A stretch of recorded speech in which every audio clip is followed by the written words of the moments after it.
একদিন ক্লাসরুমে অঙ্কের শিক্ষক সকল ছাত্রদেরকে উদ্দেশ্য করে বললেন, তোমাদের সবাইকে একটি অঙ্ক দিলাম। যে এই অঙ্কটি সঠিক উত্তর দিতে পারবে তাকে আমি এক জোড়া জুতা গিফট করব। গিফটের কথা শুনে সকল ছাত্ররাই ওই অঙ্কটি সঠিক উত্তর দিল। শিক্ষক তখন খুব চিন্তা পড়ে গেল।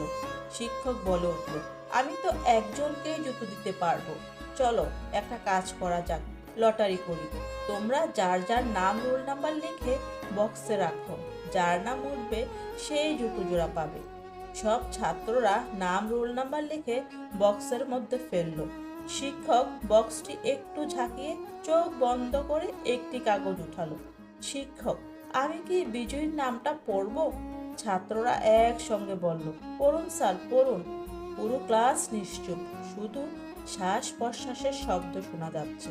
শিক্ষক পড়লেন, আব্দুল, রোল নাম্বার 1।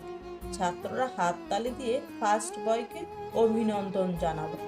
শিক্ষক পরের দিন এক জোড়া জুতা নিয়ে এসে বলল, তোমরা সবাই মিলে জুতোটা আব্দুলকে পরিয়ে দাও। টিচার্স রুমে ওই শিক্ষকের চোখের জল দেখে সহকারী শিক্ষক জিজ্ঞাসা করলেন, স্যার, আপনার চোখে জল কেন?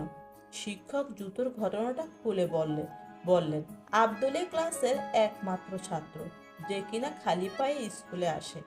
আমি ওর কথা চিন্তা করে কঠিন অঙ্ক দিলাম। সবাই অঙ্কটির সঠিক উত্তর দিল।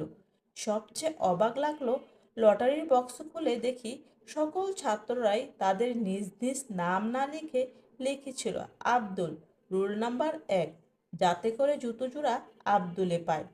সে